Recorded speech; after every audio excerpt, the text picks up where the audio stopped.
Hey gang, my name is Ennis Zajmi. I've been flying PPG for some 13 years now, and I've been making videos for almost as long.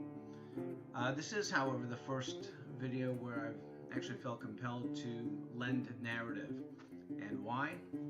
Well, unlike most of our outings, this cross-country flight was planned in advance.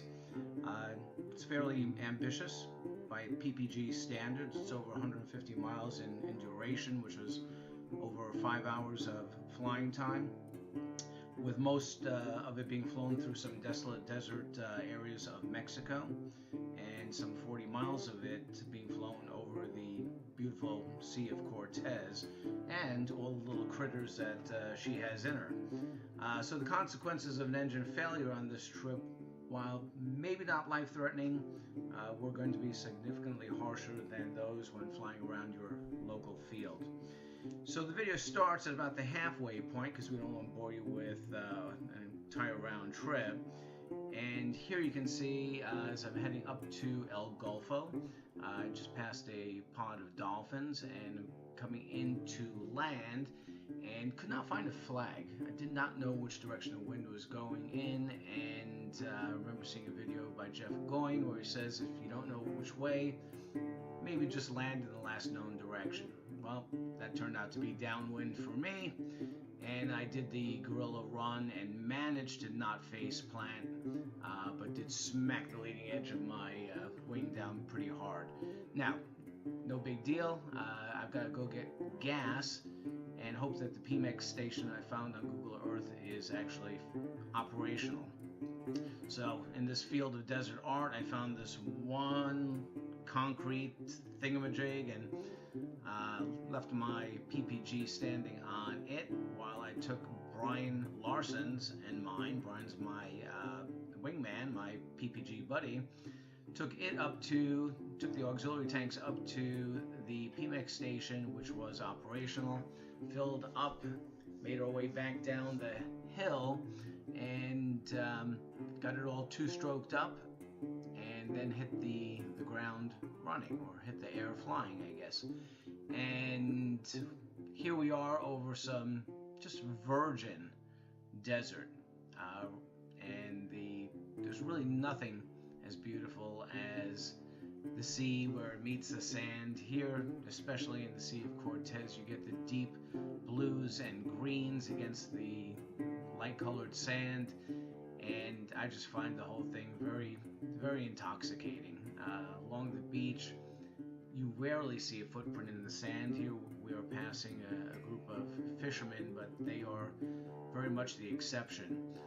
Along this ridge, I was able to catch a little bit of ridge lift and played around in it before I turned forward and began heading back up the beach, past another group of what I presume are fishermen, and we are on our way to go meet up with some friends who decided to meet us at the halfway point and just fly around the area. On the way there, we saw that flock of birds, we saw stingrays in the water, dolphins, even sea turtles, and again, just intoxicating the beauty of the natural landscape here. So here we are getting close to our LZ. In the background you can see barely the wing of one of my friends, which tells me that we're almost there.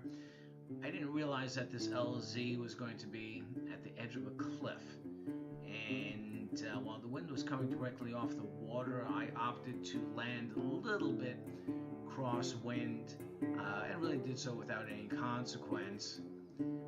The thing is, at some point, I am going to have to launch directly off that cliff, and that's kind of in the back of my mind. So I'm fueling up. Eric Brown here is setting a world record for packing a bag that was not speeded up, and I'm off to go run off the cliff, which I managed to do without incident, and I even stowed my brakes correctly. Are you listening, Ryan Shaw? And here's another view that one of my friends took of launching off that cliff. So that went smoothly, and after a couple of little wing overs maneuvers close to the Sea of Cortez there. We are once again back on our way. And now, heading past some of these cliffs, that gives you a little better idea of what I was running off of. We are heading towards the point of Land's End, if you will. First we hit some marshes, which are in and of themselves just really very beautiful. And that piece of sand there represents the last piece of land before we head over for about a 20-mile crossing of the Sea of Cortez.